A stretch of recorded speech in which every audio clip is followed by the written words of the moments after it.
Salam, selamat pagi saudara sekalian. Di segmen berikut ini di dalam mata kuliah kepemimpinan kita akan mencoba fokus kepada salah satu pokok di dalam kepemimpinan, yaitu yang berkaitan dengan kekuasaan dan legitimasi kepemimpinan. Kekuasaan dan legitimasi kepemimpinan. Saudara sekalian, seringkali memang kalau kita mendengar kata kekuasaan atau kuasa, sering itu muatan negatif yang sering muncul di dalam pikiran kita. Kekuasaan sering identik dengan eksploitasi, penindasan, penganiayaan, apa yang disebut sebagai penyalahgunaan kekuasaan. Di dalam ilmu manajemen juga ada istilah itu, penyalahgunaan kekuasaan. Nah, saudara sekalian, mengapa demikian? Karena memang ternyata sebagai bagian dari masyarakat yang terjadi ialah seringkali hal kekuasaan itu dilekatkan dengan perilaku-perilaku penguasa yang sebetulnya tidak semestinya. Kalau kita mencoba menengok sedikit mengenai sejarah bangsa Indonesia, maka sejarah bangsa Indonesia itu memang diwarisi oleh sebuah tradisi pola kepemimpinan kerajaan.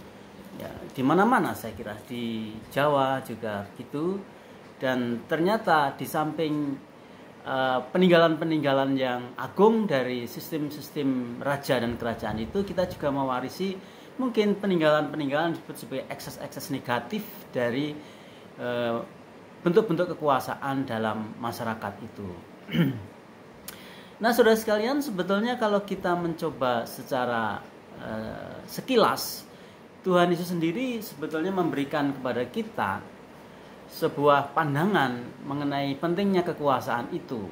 Ya, kita pernah membaca, saya kira, di dalam Injil, di mana Tuhan Yesus mengatakan pemerintah dunia memerintah dengan tangan besi dan sebagainya. Jadi ungkapan ini jelas sekali bahwa ternyata di dalam kehidupan itu memang selalu ada namanya itu kebutuhan akan perwujudan kekuasaan itu sendiri. Dan memang karena kekuasaan itu akhirnya melekat dengan karakter dan juga sifat dari penguasa itu, dan nanti juga akan diwujudkan di dalam sistem dan pola pemerintahannya. Dan ternyata masyarakat itu sering mengalami ekses negatif dari hal itu, sehingga akhirnya kekuasaan lebih dilekatkan atau lebih membawa image mengenai hal yang negatif terhadap pengertian kekuasaan itu. Namun demikian, saudara sekalian, bahwa ternyata kekuasaan itu atau kuasa dan kekuasaan itu memang tidak bisa dihindarkan. Karena kekuasaan, atau dalam bahasa Inggris ada istilah power, itu selalu dikaitkan dengan apa yang disebut kekuasaan sosial atau social power. Social power itu sendiri sebetulnya menyatakan kepada kita adanya fakta di dalam kehidupan dalam masyarakat itu setidaknya dua hal yang mau tidak mau memang manusia atau kelompok masyarakat itu berada di dalam sebuah kebutuhan mengenai perwujudan kekuasaan itu. Yang dimaksud di sini ialah bahwa social power atau kekuasaan sosial itu setidaknya menyangkut apa yang disebut potensi sosial atau potential sosial, ya, masyarakat. Ya. Yang pertama ini bahwa masyarakat itu sendiri, kelompok sosial itu sendiri selalu berkaitan dengan adanya potensi di situ. Ada potensi di situ. Saya kira itu di semua kelompok kehidupan, ya. Di dalam dunia di dunia binatang juga saya kira hampir sama atau sama juga, bahwa dalam kelompok spesies itu selalu ada namanya itu potensi sosial.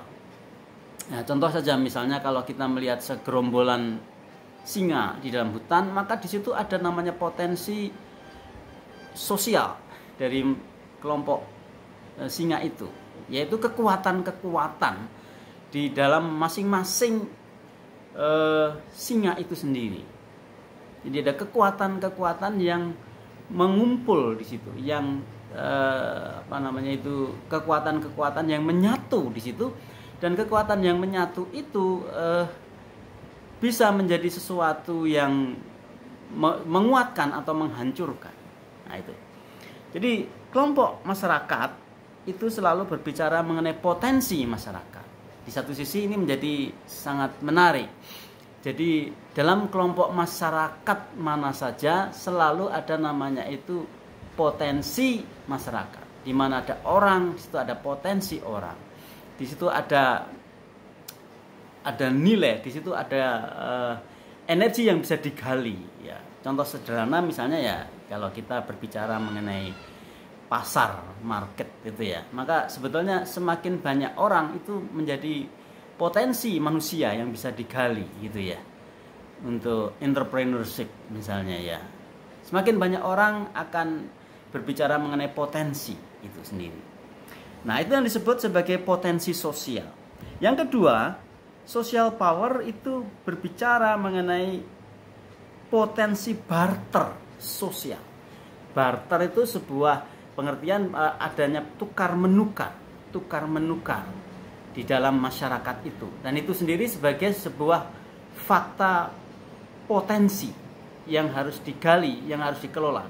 Dalam hal ini sebetulnya sejak awal kita mulai mencoba membangun pengertian bahwa kekuasaan itu sebetulnya ada sebuah kebutuhan untuk mengeksplorasi, untuk mengelola potensi sosial itu sendiri. Nah sekali lagi memang akhirnya mengapa di dalam masyarakat selalu ada konflik ya.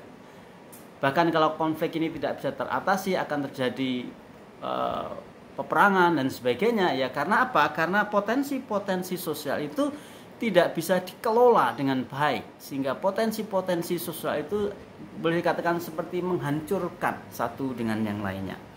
Nah, saudara sekalian, kita melihat di sini ada beberapa pengertian dasariah mengenai kekuasaan atau dikaitkan dengan kekuasaan itu sendiri. Yang pertama itu kekuasaan itu berbicara mengenai potensi kekuatan sosial itu sendiri, yakni kemampuan untuk menggunakan kuasa atau kekuatan di dalam kelompok sosial itu ya. Sekali ini bisa menjadi positif, bisa menjadi negatif gitu ya. Jadi kekuasaan ini pertama berbicara mengenai kemampuan untuk menggunakan kuasa. Kemampuan untuk menggunakan kuasa. Apakah di dalam kekristenan tidak mengajarkan mengenai penggunaan kekuasaan? Saya kira itu sangat jelas di dalam kekristenan. Di dalam kekristenan kita melihat bahwa ada namanya itu penyerahan kekuasaan ya, dan juga penggunaan kekuasaan itu. Di dalam amanat agung Tuhan Yesus sendiri mengatakan, kepadaku telah diberikan segala kuasa. Jadi Tuhan Yesus itu menerima kekuasaan itu. Nah, sekali lagi di sini problemnya ialah masalah apakah si penerima kekuasaan ini capable atau orang yang tepat untuk mempergunakan kekuasaan itu. Nah, ini menjadi sangat penting saudara sekalian. Poin yang pertama, potensi mengenai kemampuan untuk menggunakan kuasa gitu ya. Yang kedua, kekuasaan itu berbicara mengenai potensi barter. Tadi sudah dikatakan potensi barter sosial. Ya, potensi barter sosial ini dikaitkan dengan hubungan timbal balik atau hubungan take and give, gitu ya. Potensi barter sosial. Yang dimaksud potensi barter sosial ini apa? Potensi barter sosial ini maksudnya ialah bagaimana akhirnya kelompok masyarakat itu selalu ada namanya itu take and give. Ya. Ya, satu kondisi di mana di dalam kelompok masyarakat itu akan terjadi tukar menukar, ya, take and give. Ya. Kita diingatkan di dalam kisah para rasul pada waktu Rasul Petrus memimpin untuk mencari pengganti Yudas Iskariot, maka di situ terjadi barter sosial. Jadi kelompok itu memberikan kriteria tertentu dan akan dicari orang yang bisa memenuhi kriteria itu, sehingga akan terjadi take and give di sini, ya. Pemimpin atau orang yang ditunjuk menjadi pemegang kekuasaan, dia diserahi hak dari anggota, dan pemimpin itu menerima hak anggota itu untuk mewujudkan kesejahteraan bersama. Itu yang disebut barter sosial. Barter sosial sekali lagi nanti akan berkaitan dengan kriteria-kriteria yang ditetapkan. Itulah sebabnya setiap kelompok sosial pasti memiliki apa yang disebut sebagai kriteria-kriteria tersendiri, gitu ya. Di kelompok sosial apa saja, gitu ya. Ya, contoh paling sederhana, misalnya kalau ada pemilihan pengurus atau ketua sinode, begitu ya, maka umat itu akan menentukan kriteria-kriteria sesuai dengan kebutuhan dari kehidupan bersama umat itu yang mereka harapkan bisa dipenuhi oleh ketua sinode yang akan dipilih. Itu jadi itu kira-kira seperti itu. Nah, barter sosial itu juga berkaitan dengan bagaimana seorang yang dipilih, ditetapkan sebagai ketua itu mendapatkan namanya itu kekuasaan untuk dipertanggungjawabkan. Itu yang disebut sebagai social exchange. Social exchange ini adalah di mana itu menjelaskan take and give tadi. Bagaimana proses pemilihan ketua atau proses pemilihan pemegang kekuasaan, di mana dalam proses itu akan terjadi penyerahan hak dan juga penuntutan tanggung jawab. Ada hak, ada tanggung jawab di situ. Dalam hal ini kekuasaan itu bersifat personal dan potensial. Jadi di sini ada namanya itu prasyarat dari pemegang kekuasaan itu, yaitu bersifat personal dan posisional. Personal dan posisional. Personal di sini maksudnya ada seperti yang dikatakan tadi, ada persyaratan-persyaratan yang harus dipenuhkan, oleh penerima kuasa itu, dan bagaimana penerima kuasa itu diberi posisi yang tertentu untuk mewujudkan kekuasaannya itu. Kalau kita kembali kepada amal agung yang dinyatakan Tuhan Yesus, itu menjadi sangat menarik. Kepadaku, ya, kepada Kristus, yaitu bersifat personal, telah diberikan kuasa di langit dan di bumi. Posisional. Jadi Kristus itu personal dan posisinya itu adalah pemilik kuasa di langit dan di bumi. Nah, rincian dari sifat kekuasaan tadi, di mana harus memenuhi kriteria personal dan posisional, itu bisa dirincikan dalam beberapa poin di bawah ini. Antara lain ialah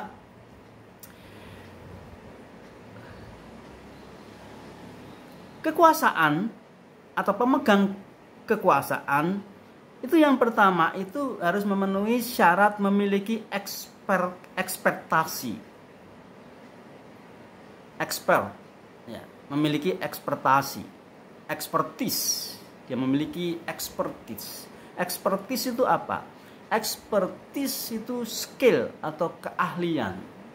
Nah, seperti yang dikatakan tadi, bahwa setiap kelompok masyarakat itu memiliki barter sosial sesuai dengan kondisi atau kebutuhan sosial masyarakat itu. Dan kekuasaan itu menyangkut syarat yang disebut expertise, yaitu kebutuhan pemenuhan akan skill dan keahlian itu. Nah, Alkitab itu sebetulnya sangat tepat mengindikasikan itu. Misalnya kalau kita menemukan istilah presbyteros dan episkopos gitu ya. Presbyter dan episkopos ya. Ini berbicara mengenai skill dan keahlian gitu ya. Para presbyter itu adalah orang-orang yang memiliki keahlian dia, kalau memiliki skill dalam hal kerohanian ya, memiliki kemampuan dalam hal kecakapan hal rohani. Itulah sebabnya Rasul Paulus mengingatkan kalau kita memilih majelis itu salah satu syaratnya ialah dia bisa mengajar firman Allah. Ini berbicara mengenai skill dan keahlian ya. Jadi syarat untuk menjadi seorang pengurus jemaat salah satunya adalah adanya skill, kemampuan, ekspertasi. Dalam hari ini dikaitkan dengan presbyteros itu ya. Presbyter itu memiliki keahlian dan skill di situ ya. Itu yang pertama, memiliki ekspertasi. Yang kedua itu memiliki apa yang disebut reference power. Ya. Reference power. Apa yang dimaksud dengan reference power ini? Reference power ini maksudnya itu ialah harus ada namanya itu timbal balik dari penunjukan dan penetapan posisi itu ya. Di dalam bahasa yang lebih sederhana itu berbicara mengenai kebutuhan untuk dibayar ya. Dibayar jangan dimengerti sebagai selalu berkaitan dengan gaji ya, bukan ya. Dibayar di sini ada semacam apa namanya itu referensi power.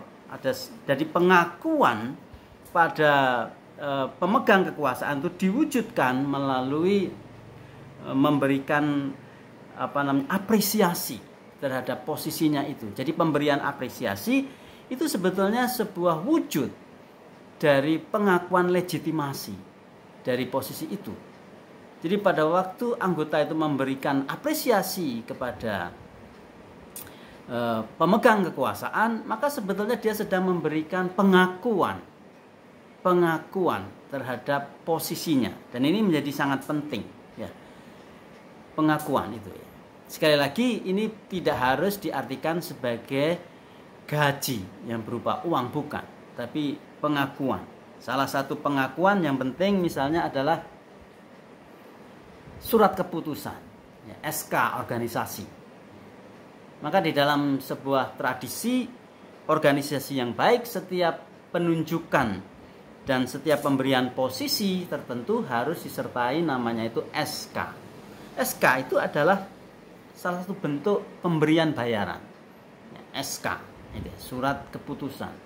Karena surat keputusan itu di satu sisi menyatakan pengakuan kepada pemegang kekuasaan itu. Nah, ini menjadi sangat penting. Sehingga pemegang kekuasaan itu akan memiliki legitimasi. Pemegang kekuasaan itu akan memiliki wewenang yang di backup secara sepenuhnya. Yang ketiga, kekuasaan itu terkait dengan apa yang disebut kuasa untuk memiliki reward power. Kuasa, seorang penguasa itu harus diberi kuasa untuk memberikan reward power. Reward power itu apa? Kuasa untuk memberikan hadiah. Kuasa untuk memberikan reward. Ya. Demi kemajuan organisasi itu. Nah, penguasa itu juga dikatakan sebagai fasilitator pemenuhan kebutuhan dari ekspektasi organisasi. Jadi mampu memberikan reward. Nanti itu di dalam organisasi disebut sosiometrik. Ada ukuran-ukuran dalam sosial itu. Kalau ukuran itu dipenuhi, itu akan ada namanya itu respons organisasi, dan pemegang kekuasaan diberi kewenangan untuk memberikan reward sesuai sosiometrik yang ditetapkan itu ya kepada mereka, ya, pada anggota yang berhak untuk menerima reward. Ya, saya kira reward itu ada di mana-mana dan semua lembaga pasti berkaitan dengan itu. Di satu sisi sebetulnya ijazah dan wisuda dalam sebuah lembaga pendidikan itu juga reward, ya. Bagaimana lembaga itu diberi kewenangan oleh lembaga di atasnya untuk memberikan reward kepada siapa saja yang dianggap layak untuk menerima reward itu. Mereka yang berjasa, mereka yang telah mendedikasikan hidupnya kepada organisasi. Dan penguasa harus diberi kewenangan itu, ya. Jadi kewenangan, hak, potensi, otoritas untuk memberikan reward gitu, ya. Nah, itu bisa kita rincikan secara lebih spesifik, lebih skopusnya lebih kecil dalam hal itu, ya. Bagaimana setiap penguasa itu diberi kewenangan untuk memberikan reward itu, ya. Itu adalah poin yang ketiga terkait dengan bentuk-bentuk atau dimensi-dimensi dari kekuasaan itu. Yang keempat, kekuasaan itu berkaitan dengan hal yang berkaitan dengan memiliki kursive power. Kursive power. Yang tadi reward power, yang sekarang ini kursive power. Kursive power itu adalah kuasa untuk memberi sanksi, ya. Jadi seorang pemegang kekuasaan adalah lembaga atau pribadi yang diberi kewenangan untuk memberikan sanksi. Sanksi ini berkaitan dengan kondisi-kondisi tertentu yang perilaku yang negatif, ya. Tapi sebetulnya bahwa baik reward maupun kursive power itu sebenarnya sama-sama fungsinya sama. Fungsinya apa? Fungsinya untuk membawa dinamika organisasi itu menjadi lebih maju. Jadi kursive power itu bukan dipakai untuk menghancurkan, tapi kursive power itu dipakai untuk membangun, ya. Untuk membangun. Jadi antara rotan dan roti itu harus betul-betul dipergunakan secara tepat dan semestinya. Dan seorang pemegang kekuasaan adalah seorang yang memiliki kuasa untuk menjalankan, untuk mewujudkan, atau untuk memberi rotan atau memberi roti atau rotan. Jadi dua-duanya itu ada di tangannya. Itu yang keempat. Yang kelima, Kekuasaan itu terkait dengan hal memiliki apa yang disebut legitimasi, dukungan legitimasi. Jadi kekuasaan itu harus dikaitkan dengan legitimasi, pengakuan, absah dan resmi. Nah, itulah sebabnya di dalam proses perwujudan kekuasaan di dalam sebuah organisasi selalu ada mekanisme uji legitimasi. Mekanisme uji legitimasi, ya. Misalnya pemilihan umum, ya. Pemilihan umum kan bisa dilaksanakan di semua layer, ya, di semua lapisan, ya. Mungkin kalau tingkat nasional ya pasti pemilihan presiden, tapi kalau di tingkat kampus ya mungkin pemilihan ketua asrama, ya. Bahwa sebetulnya tidak serta-merta orang ditunjuk saja untuk menjadi pemegang kekuasaan, tetapi selalu harus ada proses legitimasi, ya. Karena legitimasi itu akan memberikan backing yang kuat, akan memberikan jaminan yang pasti, dan akan memberikan kewenangan bagi pemegang kekuasaan itu. Dan ini menjadi sangat penting, karena kalau terjadi sebuah sebuah gerakan yang berusaha untuk menjatuhkan pemegang kekuasaan yang sah, itu berarti makar, ya. Makar itu berarti satu tindakan yang ilegal, yang tidak dibenarkan secara hukum, begitu, ya. Dan memiliki dasar posisional yang sangat lemah. Jadi kalau dalam sebuah kelompok masyarakat sudah terbiasa dengan kondisi makar, gitu, ya, di mana proses penjatuhan pemegang kekuasaan dilakukan dengan cara ilegal, maka itu kondisinya akan lebih cenderung menjadi kacau, gitu, ya. Karena apa? Siapapun yang memegang kekuasaan berdasarkan atau hasil dari makar itu sebetulnya tidak mendapatkan legitimasi dari kelompok masyarakat itu. Nah, saudara sekalian, dalam hal ini kita juga diingatkan lagi mengenai kepemimpinan itu, bahwa leadership is art, bahwa kepemimpinan itu adalah seni. Bagaimana di dalam begitu banyaknya potensi-potensi yang bisa berkembang bahkan menjadi liar, bagaimana itu proses pewujudan kekuasaan itu dapat mengatur sedemikian rupa potensi sosial itu sehingga potensi itu menjadi potensi yang membangun. Nah, itu menjadi sangat penting. Nah, apa yang menjadi dasar-dasar legitimasi kekuasaan itu? Apa yang menjadi dasar legitimasi dari kekuasaan itu? Yang menjadi dasar itu ada beberapa poin di sini, misalnya adalah nilai-nilai organisasi. Nilai-nilai organisasi itu terwujud di dalam praktek kepemimpinan. Maksudnya apa? Bahwa praktek kepemimpinan itu sebetulnya adalah sebuah perwujudan dari nilai organisasi itu. Jadi praktek kepemimpinan yang semestinya itu harus mewujudkan nilai-nilai organisasi itu. Kalau praktek kepemimpinan tidak bisa mewujudkan nilai organisasi, maka kepemimpinan itu menjadi kepemimpinan yang misleading, itu menjadi salah dalam kepemimpinan itu. Demikian juga legitimasi kekuasaan itu dikaitkan dengan hak yang hanya bisa diberikan oleh organisasi.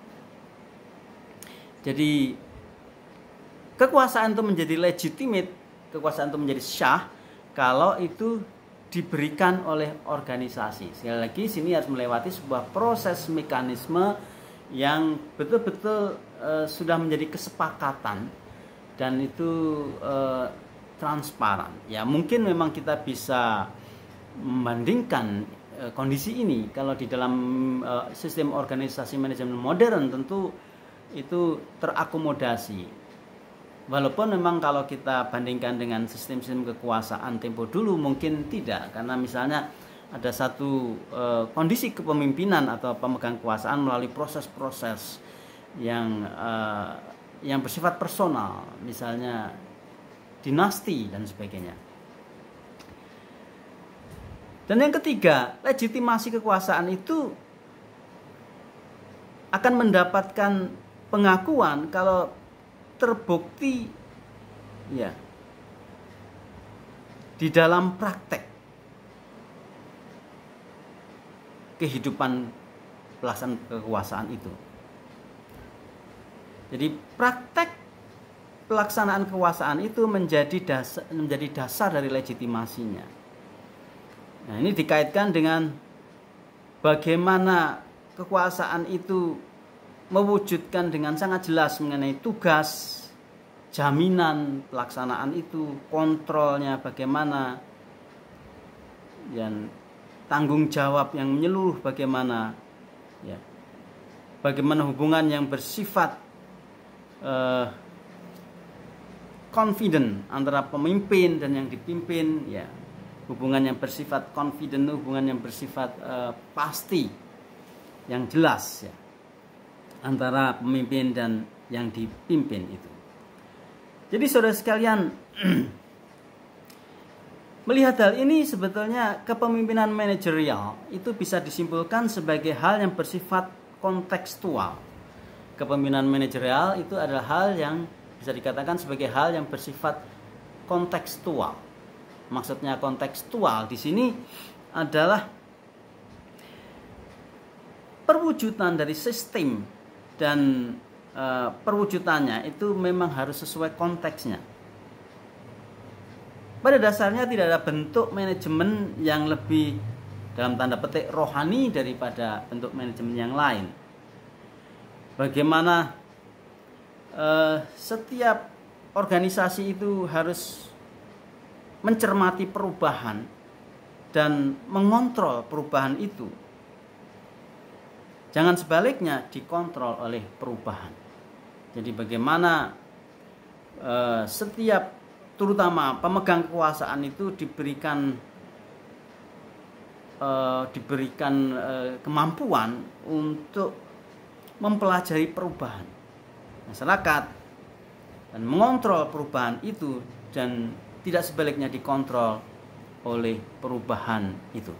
Nah, dalam hal ini saudara sekalian, sangat penting untuk membangun hubungan ya dengan yang baik dengan orang lain, membangun atau membina hubungan yang baik dengan orang lain, itu ya. Nah, itu berkaitan dengan pengertian-pengertian mendasar dari kekuasaan itu. Berikutnya kita akan mencoba melihat aspek di dalam kekuasaan itu yang dikaitkan dengan distribusi kekuasaan dan kepemimpinan. Distribusi kekuasaan dan kepemimpinan. Bahwa di dalam hal hubungan dengan yang dipimpin, dalam hubungan dengan pihak yang dipimpin, maka pemegang kekuasaan itu berkaitan dengan kapasitas untuk mewujudkan sesuatu terjadi sesuai dengan yang diharapkan organisasi. Kuasa adalah potensi untuk mencapai satu apa yang disebut konsekuensi yang telah dicanangkan melalui perilaku bawahan. Sekali lagi, kuasa itu apa? Kuasa adalah potensi untuk mencapai suatu konsekuensi yang telah dicanangkan melalui perilaku bawahan. Nah ini apakah ini ada di dalam prinsip iman Kristen? Saya kira ini ada dalam prinsip iman Kristen. Bahwa dalam kehidupan Kristen itu bukan kehidupan yang tanpa arah, begitu ya. Di dalam kehidupan Kristen itu ada goal yang akan dicapai, ada sasaran yang akan dituju, Ya. Dan bagaimana kehidupan Kristen itu berbicara mengenai perilaku orang-orang percaya untuk mencapai goal sasaran itu, ya, berdasarkan kepemimpinan Kristus. Jadi Kristus itu pemegang kekuasaan gereja, dalam arti Kristus itu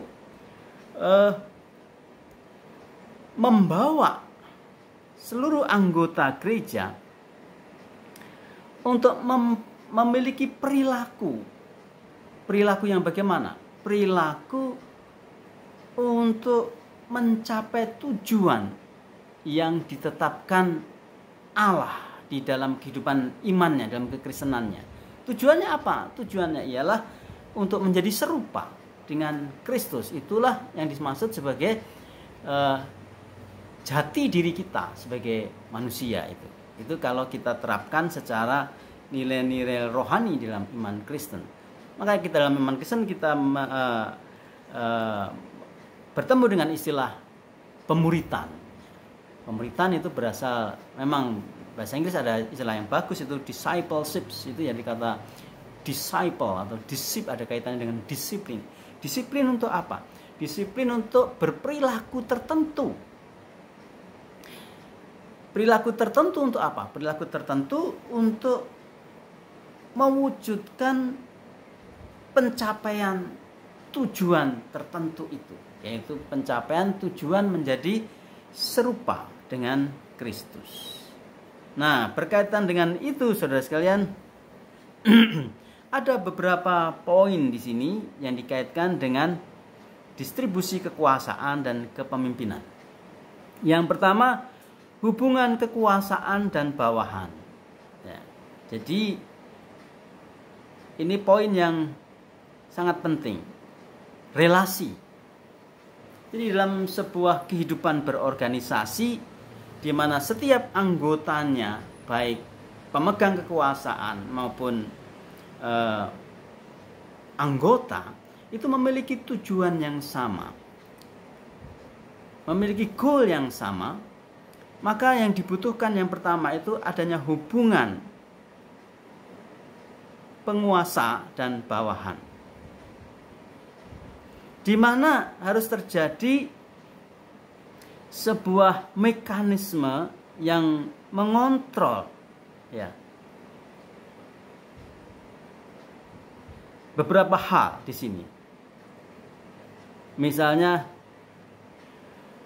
hal-hal yang berkaitan dengan pembuatan keputusan, memberi imbalan, persetujuan kerja, mengatasi masalah, ya, dan sebagainya.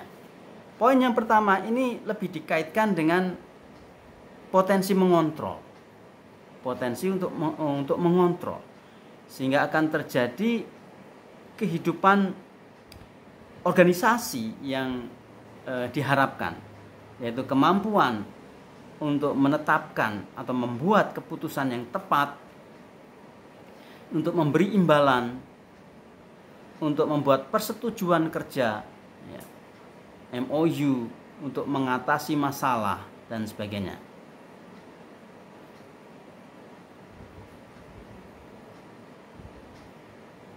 Dan dikaitkan dengan hal kontrol ini, maka ada beberapa hal yang penting. Setidaknya ada 3 hal yang penting yang perlu dikembangkan. Yang pertama itu adanya suasana memberikan peluang setiap kelompok untuk membuat keputusan di dalam bidangnya, di dalam di dalam wilayahnya. Ya. Maksudnya bahwa ini berkaitan dengan delegasi, bahwa dalam setiap bidang atau dalam setiap bagian divisi itu di dalamnya harus mengandung unsur kuasa untuk membuat keputusan bagi kelompoknya, gitu ya. Nah, ini untuk sehingga akan terjadi sebuah perilaku organisasi yang tidak mekanik tapi yang dinamis. Iya.